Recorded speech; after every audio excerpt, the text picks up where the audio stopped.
हमारा इतिहास इतना कच्चा नहीं कि आप हमारा भविष्य खत्म कर दोगे। पीएम बोलते सबको बोलते।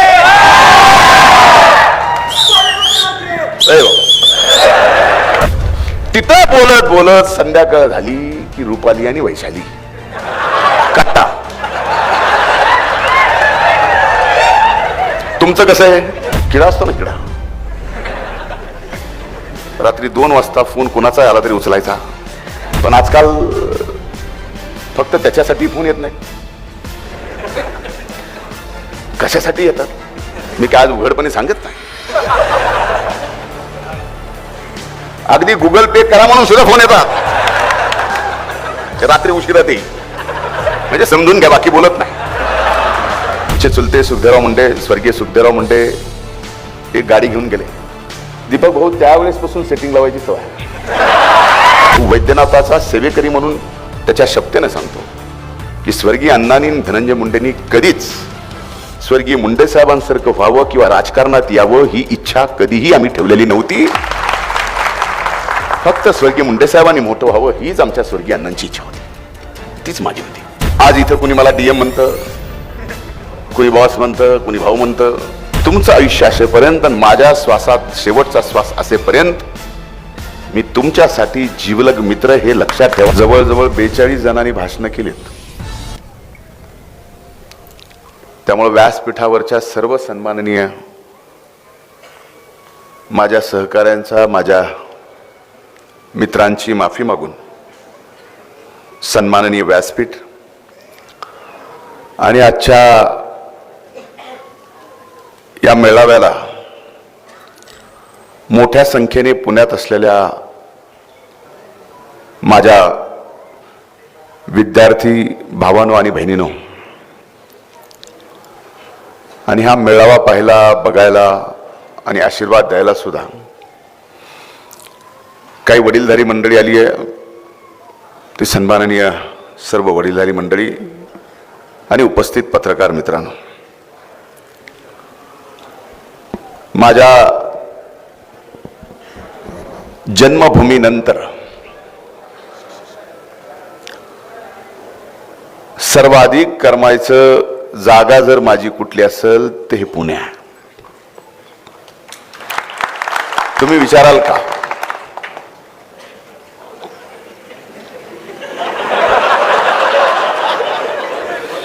तुम्ही एवढे हसलेत याचा अर्थ तुम्हाला सुद्धा इथं करमत आहे.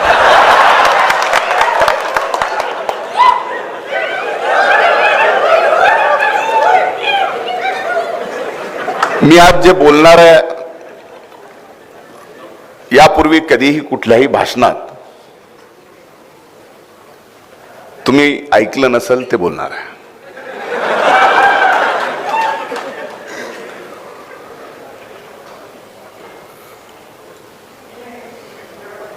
पुण्याकडे माझे पाय कसे वळाले,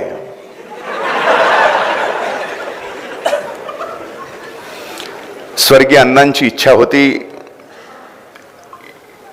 की 12वी नंतर मी परभणीला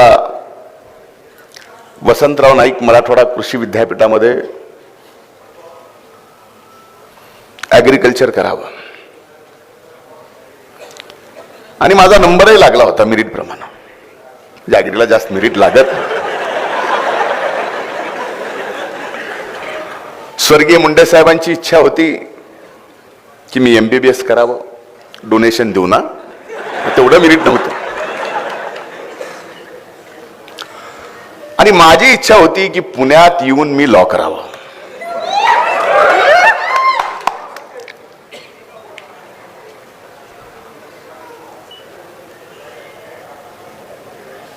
ज्या वेळेस परभणीच्या कृषी विद्यापीठामध्ये ऍडमिशनच्या शेवटच्या दिवशी कागदपत्र दाखल करायला आमचे चुलते सुखदेवराव मुंडे, स्वर्गीय सुखदेवराव मुंडे एक गाडी घेऊन गेले. दीपक भाऊ त्यावेळेस पासून सेटिंग लावायची सवय. त्या गाडीचा ड्रायव्हरच पटवला. म्हणलं 2च्या आधी परभणी दिसायलाच नाही पाहिजे. पुण्यात शिकायला आलेले माझे सर्व उभ्या महाराष्ट्रातल्या प्रत्येक तालुक्याचे मित्र झाले.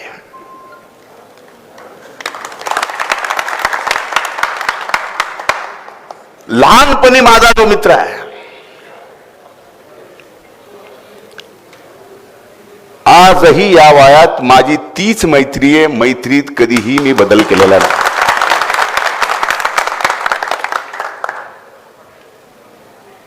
आज इथं कुणी मला डीएम म्हणतं, कुणी बॉस म्हणतं, कुणी भाऊ म्हणतं.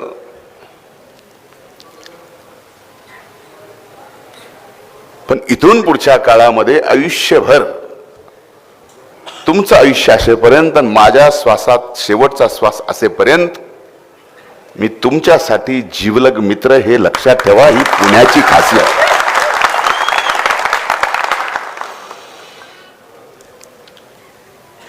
जीवनामध्ये कधीच जात पात धर्म मला शिवला नाही. कधी माझ्या अंगाला सुद्धा लागला नाही. हे शब्द बालगंधर्वच्या सभागृहात सहजासहजी बरे वाटत नाहीत, पण आपण शेवटी ज्या मातीतून आलेत त्या मातीतले शब्द बोलायलाच पाहिजेत. त्याच्याशिवाय आपल्या मातीची ओळख होत.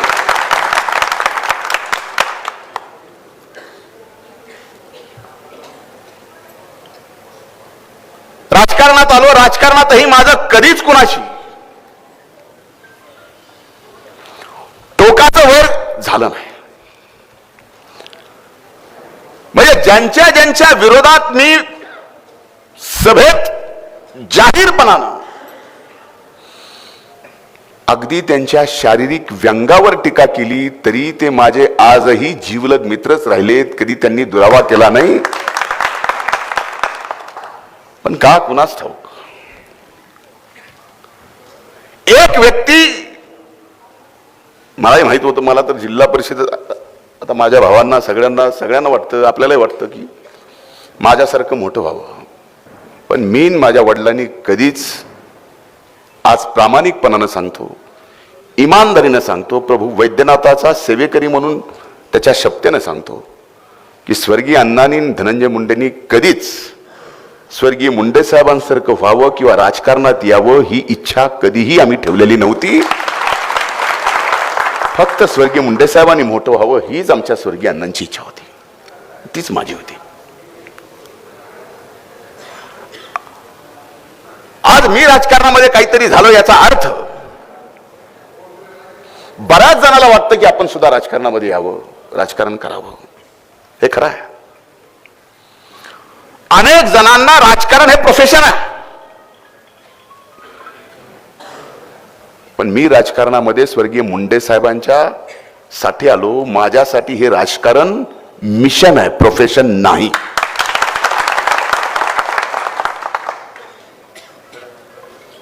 म्हणूनच किडा असतो ना, किडा, रात्री 2 वाजता फोन कुणाचा आला तरी उचलायचा.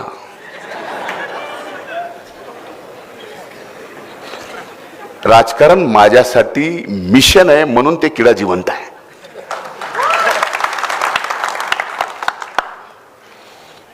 ही खरी गोष्ट आहे. माझी आणि दीपक भाऊची तुम्ही 25 वर्ष म्हणलात. दीपक भाऊ, तुमच्या नेतृत्वाखाली आम्ही विद्यार्थी चळवळीत काम केलेलं आहे. 30 वर्ष झालाच.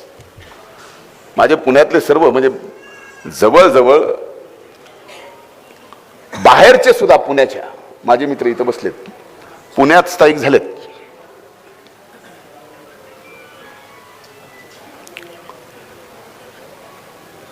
पण ही खरी गोष्ट आहे की प्रत्येक जण राजकारणात यशस्वी होईल कधी, ज्यावेळेस हे राजकारण स्वतः समाजकारण समजेल आणि हे राजकारण प्रोफेशन नाही, मिशन समजेल, त्यावेळेस तो यशस्वी होईल.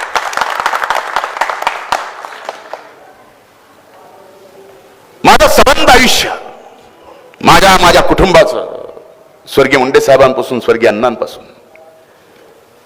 संघर्षात गेलाय. आपल्यापैकी प्रत्येक जणाचं आयुष्य संघर्षात आहे. अगदी एखादा श्रीमंत, करोडपती, अरबोपती असणारा माणूस सुद्धा क्षणाक्षणाला संघर्ष करतोय. कदाचित त्याचा संघर्ष जीवन जगण्याचा असेल. आपला संघर्ष इथं पुण्यात शिक्षण घेऊन अधिकारी म्हणून वेगवेगळ्या पदावर म्हणून कुठली तरी आपली महत्वाकांक्षा आहे ती पूर्ण करण्यासाठी आपण संघर्ष करताय ना. हा संघर्ष आहे आणि क्षणाक्षणाच्या संघर्षात तुमच्या सगळ्यांच्या जर एखादा माझ्यासारखा फोन लावून त्या संघर्षात तुमचा संघर्ष कमी करू शकतो, याच्यासारखं मोठं पद मंत्री काय मुख्यमंत्री झालं तरी समाधान नाही. मला माझ्या एका श्रीमंत नव्याने झालेल्या मित्राने विचारलं, काय गरज आहे तुला, तू ऑटोवाल्याचा फोन उचलतो. अरे मी ऑटोवाल्याचा फोन का उचलतो, कारण त्याला पोलिसांना पकडलेलं असतं, त्याला गरज आहे आणि त्याला माहिती आहे की त्याचे 500,000 रुपये मला फोन केल्यामुळं वाचणार आहेत आणि त्याचे 500,000 रुपये कदाचित तुम्हाला त्याची किंमत नसेल, पण त्याचा 8 दिवस हिशोब खराब करणारे आहेत. बरोबर आहे. त्याच्यासाठी मी फोन उचलतो. पण आजकाल फक्त त्याच्यासाठी फोन येत नाहीत, कशासाठी येतात मी काय आज उघडपणे सांगत नाही. अगदी गुगल पे करा म्हणून सुद्धा फोन येतात,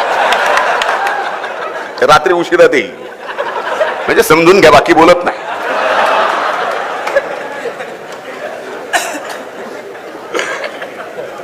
ना इलाजानं ते सुद्धा करावं लागतं, आपले मतदार आहे.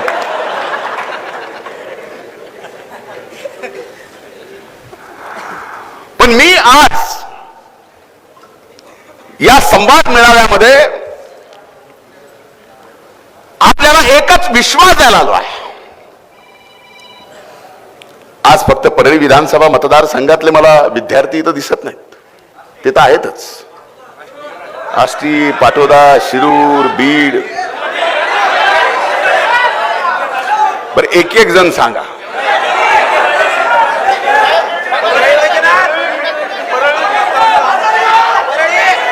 सिंदखेड राजापासून म्हणजे विदर्भातले इथं आहेत, मराठवाड्यातले इथं आहेत, बीड जिल्ह्यातले इथं आहेत, जालना मराठवाड्याच्या बाहेर नाही.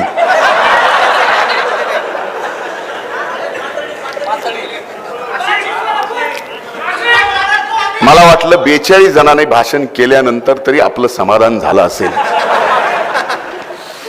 पण आपले आवाज ऐकल्यानंतर असं वाटतं की याच्यानंतर सुद्धा अनेक जणांना भाषण करायची इच्छा राहिलेली आहे. उभ्या महाराष्ट्रातले इथं आहेत, जमलं? उभ्या महाराष्ट्रातले मी समजू शकतो की मी परळीचा आहे. उद्या विधानसभेच्या निवडणुका लागल्यात, 20 नोव्हेंबरला मतदान आहे. परळीचेच फक्त विद्यार्थी असतील, पण बघा माझ्यावरती या सरस्वती मातेची एवढी कृपा आहे की मी काय बोलतो हे ऐकायला महाराष्ट्रातले विद्यार्थी इथं आलेत.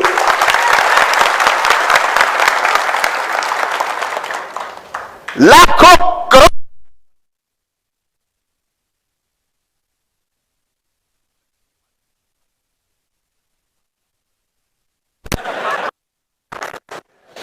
आमचा बंधू अजय खतखतून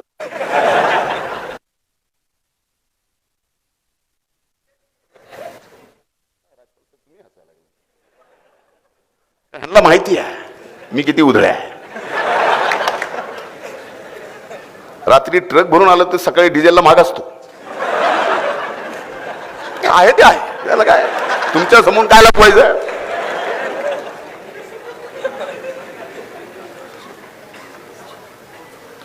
म्हणून महाराष्ट्रातले सर्व विद्यार्थी इथं ऐकायला आलेत की मी काय बोलतो.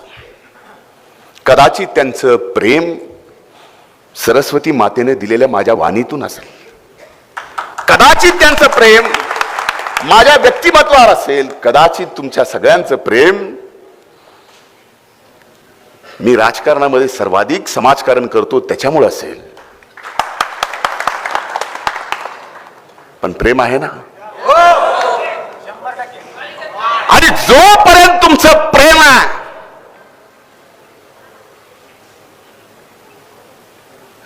कुणी कितीही माझ्या घराचं काढलं, जातीचं काढलं, तरी आपल्या सर्वांचं, सर्व जाती धर्मातल्या सर्वांचं जोपर्यंत प्रेम आणि आशीर्वाद माझ्या डोक्यावर आहे, डरता नाही मी.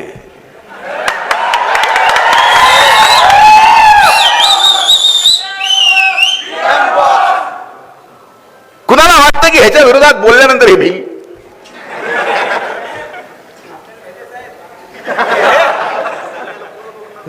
आपण गरीब माणसं पीएम बोलते सबको बोलते.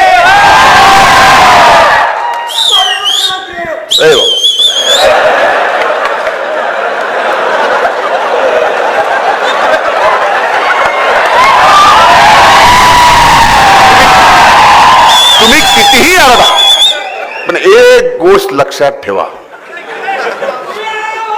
जीवनामध्ये ज्या व्यक्तीनं जे व्हायचं ठरवलंय राजकारणात, त्याला ते कधीच होऊ दिलेलं नाही. नुसत्या मनातल्याला असून उपयोग नसतो रे राजा. तुम्ही जे म्हणता त्याच्यामुळं वाटुळ होतं. तुम्ही नीट बोलायला जाता, पण ज्याच्या बाबतीत बोलता त्याचं नीटनीटकं होतं. एवढंही प्रेम नको आहे की ज्याच्यामुळं माझंच नीटनीटकं व्हावं. एक सांगतो, आपल्या जीवनामध्ये समाजकार्य आपल्या सोबत असणारा प्रत्येक माणूस, सोबत असो नसो, प्रत्येक जण मोठा व्हावा ही प्रामाणिकपणे इच्छा जर ठेवली तर आपण आपोआप मोठं होतो. म्हणून श्रद्धेय अठ्ठलजी म्हणून गेले, टूटे मन से कोई खड़ा नहीं होता और छोटे मन से कोई एवढं समजून घ्या. त्यामुळे उगाच मोकळ्या घोषणा देऊ नका, मला खुशी व्हायला. आज मी शब्द देतोय, हो, मी आरोग्य मित्र म्हणून बघताय ना, त्याने भाषण केलंय, सांगितलं एक मतानं कशी ग्रामपंचायत झाली गेली, तोच गेला नव्हता मतदानाला.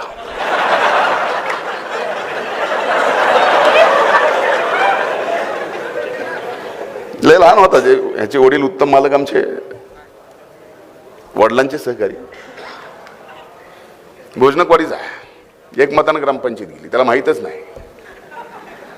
त्याला तुला माहिती आहे का, गावात भूतोबा आहे तुझ्या, ह्याच्या गावात भूतोबा आहे, मंदिर आहे भूतोबाचं. वर्षाला गावात तू वक्रच त्या दिवशी कापलं नव्हतंस. आणि त्या गावाची प्रथा आहे, त्या भूतोबाला, त्या वाडीतला कुणीही कुठेही महाराष्ट्रात देशात राहू, वर्षातून एकदा येऊन, खरं का नाही, मला नुसतं गाव माहित नाही, गावातले माणसं माहित नाहीत असं नाही.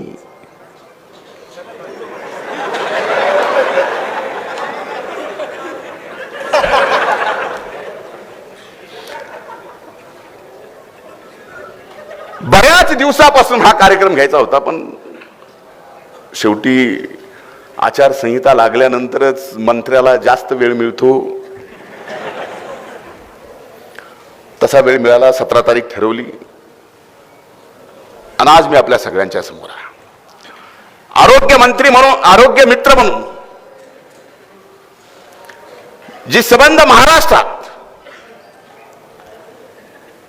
माझे सहकारी म्हणून अनेक जण काम करतायत. विद्यार्थी मित्र म्हणून सुद्धा आपली या ठिकाणी इच्छा आहे. आता या विद्यार्थ्याचा मीच मित्र झालो आहे, त्यामुळे आपण इथं आलेले सगळे विद्यार्थी मित्र व्हा हीच प्रामाणिकपणानं आपल्या सगळ्यांच्या समोर इच्छा व्यक्त करतो. सुरुवातीला आल्याला मला माहित नाही कोण बोललं, म्हणलं हे आज राजकीय व्यासपीठ नाही, आणि त्यानं बोलल्याला मी पाळतोय. पण शेवटी राजकारणाच्या निगडीत बोलल्याशिवाय तुमचं इथून जाताना समाधान होणार आहे का? त्याला कळालं नाही, मला कळालं, म्हणून मी तुम्हाला विचारतो. म्हणजे काय बोलायचं असेल तर तुम्हाला विचारून. पण एक निश्चित आहे, आणि आज विश्वास येतोय,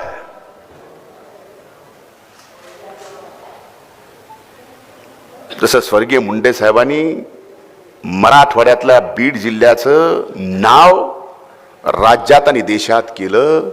आज मी तुम्हाला शब्द देतोय की बीड जिल्ह्याला विचारात घेतल्याशिवाय महाराष्ट्रातलं राजकारण होऊ शकत नाही.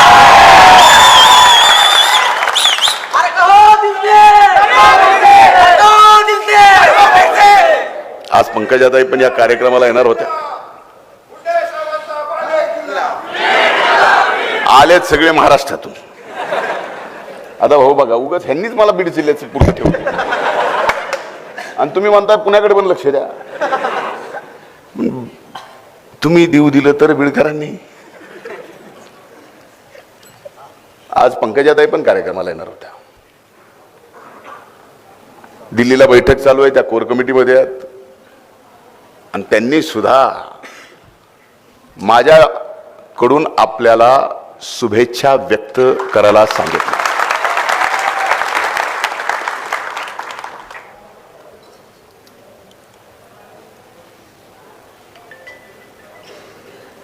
एक गोष्ट आहे,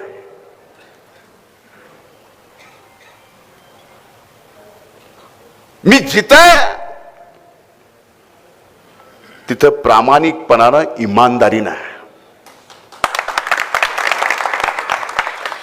12 वर्ष आम्ही जे प्रारब्ध बहीण भावानी भोगला त्याचे काय कारण आहेत कधीतरी वेगळं सांगेल. पण झाला त्या माझ्या संघर्षाच्या काळात या पुण्याने आणि माझे नेते अजितदादांनी साथ मला दिली, म्हणून आज धनंजय मुंडे तुमच्या समोर जिवंत दिसतात. हे खोटं नाही. कदाचित आपल्यापैकी कुणाला पटत असेल नसेल,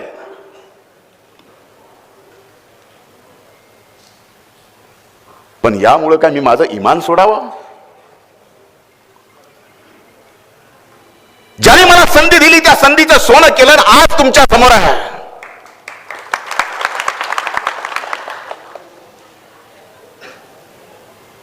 यांनी सांगितलं की आम्ही कृतज्ञता व्यक्त करायचो आज कार्यक्रमात. कुठे आहे तू? काय मग ते माझ्यात नसून आहे. आणि याचा अर्थ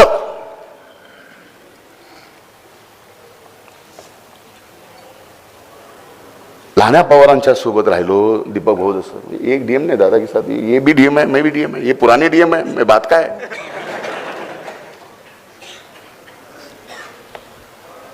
म्हणून कुणीतरी माझा संपूर्णपणे राजकीय, सामाजिक, व्यक्तिगत अस्तित्व समूळ नष्ट करायचा प्रयत्न केला, करतायत. आणि येणाऱ्या निवडणुकीत तर भयंकर करतील. ज्यांना जे करायचंय करू द्या, फक्त तुमचं प्रेम आणि आशीर्वाद माझ्या पाठीमागे ठेवा. बाकी का देख लेता मैं. डीएम बोलते सबको बोलते, डीएम बोलते सबको बोलते. विश्वासुना धनुबाबूना. आणखीन 2-4 वर्ष मोहनराव आपल्याला पुण्यात राहायला पाहिजे होत बहुतेक. लवकर गावाकडे गेलो.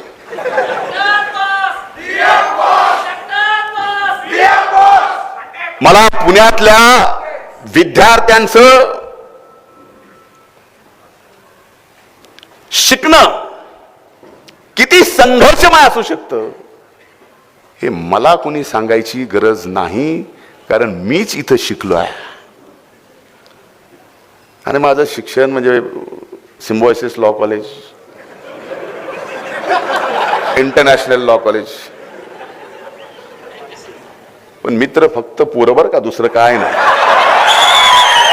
कोणाला विचार, आजही सिम्बॉयसिस कॉलेजमध्ये तुझ्या म्हणजे आम्ही बोलताना व्यक्तिगत कसे मित्र आहेत ते वेगळ्या भाषेत सांगतो, इथं सांगता येत नाही. कारण बालगंधर्व व्यासपीठा 11:30 वाजेपर्यंत सिम्बॉयसिसला, 12 वाजता बीएमसीला चहा घ्यायला, राजपाल साहेबाला भेटायला. मराठवाडा हे मराठवाड्याच्या हॉस्टेलला राहिलेत, म्हणजे असे राहिलेत की शेवटी ह्यांना भेटायला तिथे एक चहा. तिथं बोलत बोलत संध्याकाळ झाली की रुपाली आणि वैशाली कट्टा. तुमचं कसं आहे? तुमचं कसं आहे? जसं माझं तसंच आहे ना. याचा अर्थ पुणे बदललेलं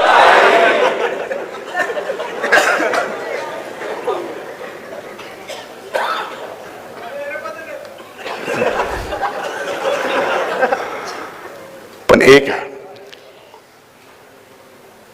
काही ना काही जीवनामध्ये कुठं ना कुठं आपल्याला हे विद्येचं माहेरघर पुणे घडवतं. तुम्ही कुठंही नाही या, पुण्यात राहा, शिक्षण घ्या. तुम्ही शिक्षणात तरी घडाल, कशात ना कशात आपली नैया पार होणार. हे पुणे आहे, खासियतच आहे.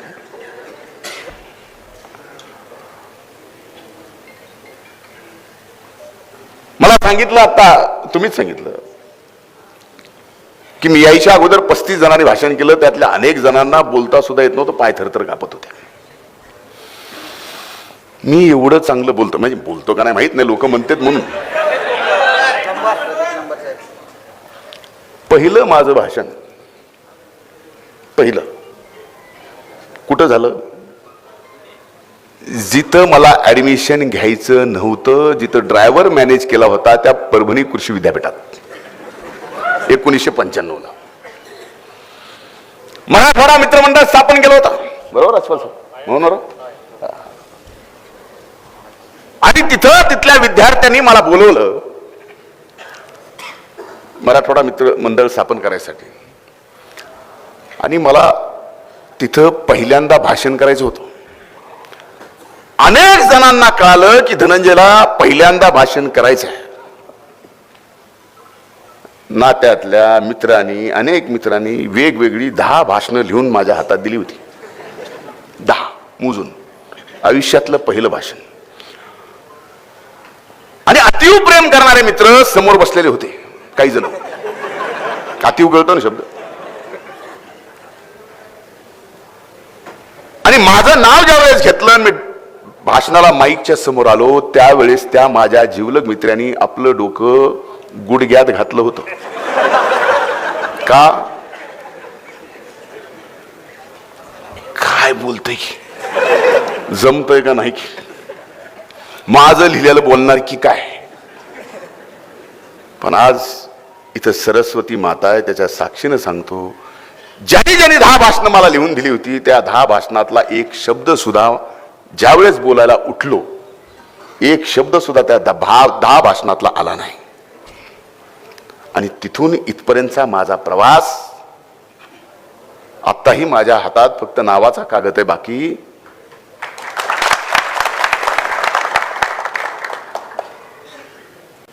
आणि यामुळे जर आपल्या मातीची ओळख आपण महाराष्ट्रात उभ्या देशामध्ये निर्माण केली असेल, आणि ती मातीची ओळख जर काही जण फक्त माझ्या भाषणातून त्यांची स्तुती होत नाही म्हणून संपवायला निघाले असतील, तर तुम्ही काय करणार?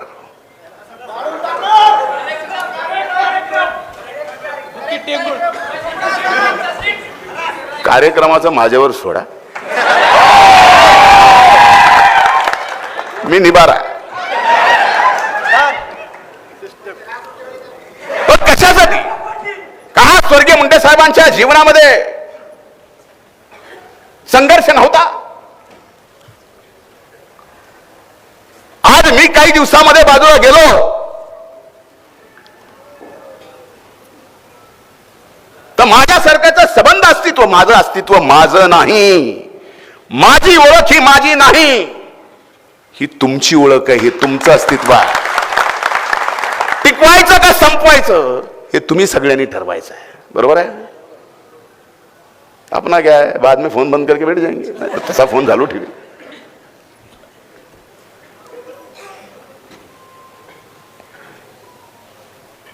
आणि कधी एका व्यक्तीला आपल्या राजकीय जीवनाच्या प्रवासात कोण किती खालच्या कुटुंबातला आहे, कोण किती खालच्या जातीचा आहे, कधीच त्या व्यक्तीला खालच्या कुटुंबाची जात काढायची वेळ आली नाही. माझ्यामुळेच का मला याचा प्रश्न आहे. मी तर कधी जात पात धर्म पाळला नाही.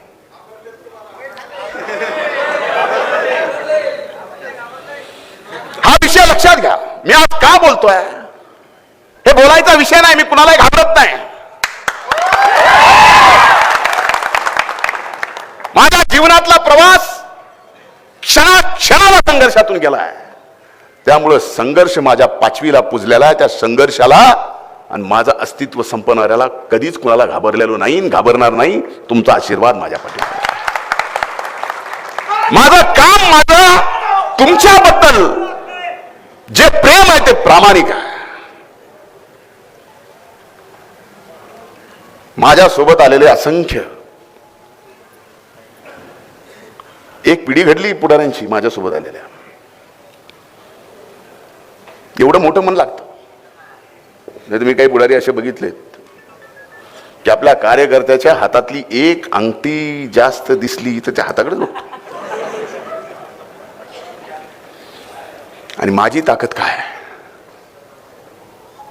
माझी ताकद माझं सर्वस्व बघणारे हत्तीच्या ताकदीचे माझे सहकारी ही माझी ताकद आहे.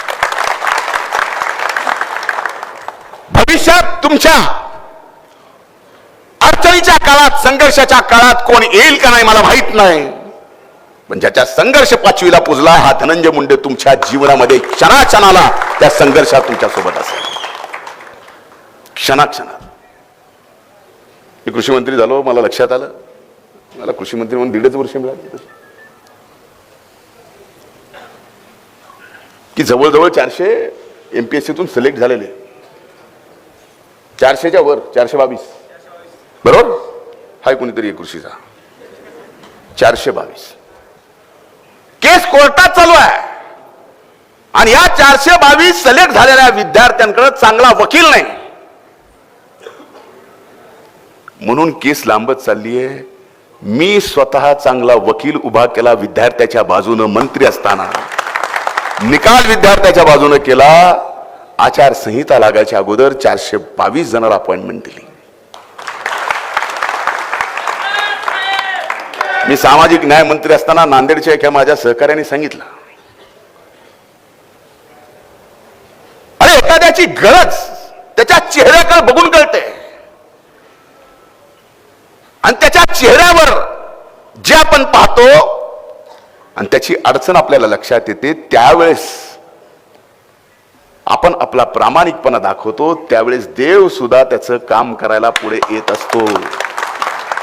त्याचं न होणारं काम पहिल्या यादीत, म्हणजे यादी लागली आणि पहिलं नाव त्याचं. हे मी नाही केलं. 422 जणांचं ही अपॉइंटमेंट मी वकील दिलं, हे मी नाही केलं. मी निमित्त मात्र आहे. करता करविता सगळा तो आहे. पण जे निमित्त मात्र आहे त्याच्यात प्रामाणिकपणा तुमच्याबद्दल असावा लागतो. म्हणून मी आपल्याला सांगतोय, पुण्याचं माझं एक आगळं वेगळं नातं आहे, शेवटच्या श्वासापर्यंत राहणार आहे. मला मुंबईत करमत नाही. मुंबई फक्त कामापुरतं, अनेक जणांना माहिती आहे. पुण्यातल्या सगळ्या गल्ली बोळ्या नवीन झालेल्या सोडून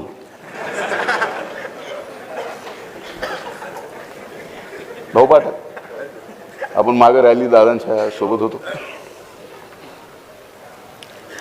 आणि आजही मला पत्रकारांना विचारलं, म्हणजे पक्षावर दीपक भाऊ नाराज आहेत,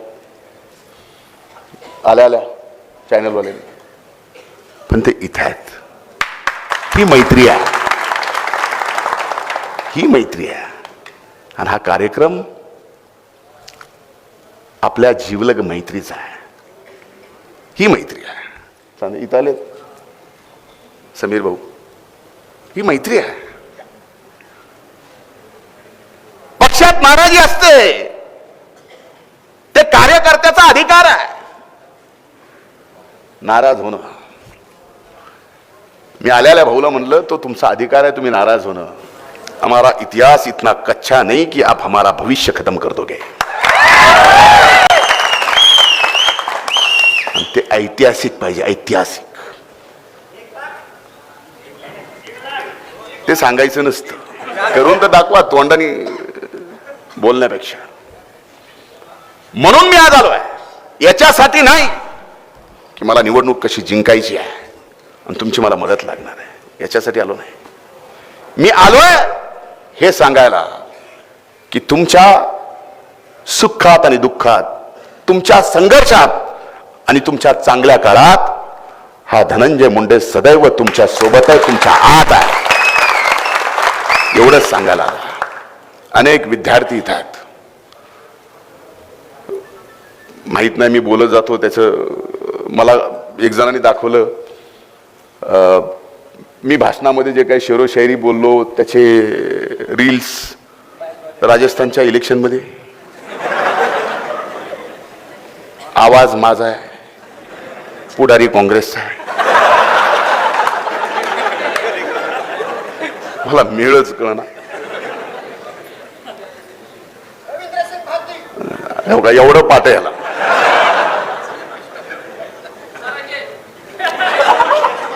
पण हे मलाही, तुम्हाला एक सांगतो, जीवनामध्ये आपण किती जरी मोठं झालोत, तुम्ही मला कितीही मोठं समजत असाल, पण मी स्वतःला कधीच एवढा मोठा समजत नाही. म्हणून मी जमिनीवर आहे, म्हणून मी तुमच्या. माझ्या जीवनातला, राजकीय भाषेत बोलायचा झाला तर माझ्या जीवनातला, माझ्यातला कार्यकर्ता मी कधीच मरू देत नाही. आणि कार्यकर्ता ज्या दिवशी एखाद्यातला नेता झाल्यानंतर मरतो, त्यावेळेस त्या नेत्याला कधीच कार्यकर्त्याची किंमत नसते. म्हणून माझ्यातला जो कार्यकर्ता आहे तो मी कधीच मरू देत नाही, तो कायम जिवंत राहतो. म्हणून मी जमिनीवर आहे, म्हणून मी तुमच्या हृदयात आहे, म्हणून तुम्ही मला प्रेम करता. आज सर्वजण इथं शिक्षण घ्यायला आलात. प्रत्येकाचं एक स्वप्न आहे, प्रत्येकाला आपल्या जीवनामध्ये काही ना काही व्हायचंय, घडायचं आहे. आपण जे जे स्वप्न पाहिलेत त्या प्रत्येक स्वप्न पूर्ण करण्यासाठी मी तुमच्या सोबत आहे. माझ्या शुभेच्छा तुमच्या सोबत आहे. तुमच्या सर्वांसाठी एक 4 ओळी कुणी लिहिल्यात मला माहित नाही, पण माझ्या हृदयाच्या फार जवळ आहेत. तू दौड़ में अव्वल आए ये जरूरी नहीं, तू दौड़ में अव्वल आए ये जरूरी नहीं, तू सबको पीछे छोड़ दे वो भी जरूरी नहीं है. जरूरी है तेरा दौड़ में शामिल होना. जरूरी है तेरा दौड़ में शामिल होना. जरूरी है तेरा गिरकर फिर से खड़े होना. जिंदगी में इम्तिहान बहुत होंगे, जिंदगी में इम्तिहान आपके बहुत होंगे. आज जो आगे है कल तेरे पीछे होंगे. आज जो आगे है कल तेरे पीछे होंगे. बस तू चलना मत छोड़ना, बस तू लढना मत छोड़ना. एवढ्या ओळी आपल्या जीवनामध्ये, आपल्या मनात खून गाठ बांधून ठेवली तर जे जे तुम्ही स्वप्न तुमच्या जीवनात पाहिलंय, ज्या क्षेत्रात पाहिलंय, ते पूर्ण झाल्याशिवाय राहणार नाही. नियती तुमच्या पाठीमागे उभं राहील. एवढ्या सदिच्छा मी आज आपल्या सर्वांना व्यक्त करतो आणि पुन्हा एकदा आपल्या प्रेमाच्या आणि आशीर्वादाची गरज. हे काय होतं?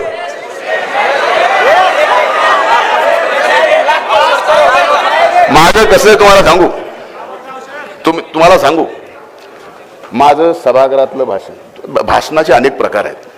म्हणजे माझं काहीच जमलं नाही तर मी भाषणाचे क्लासेस फार चांगले घेऊ शकेल असं आता मला वाटायला लागलं.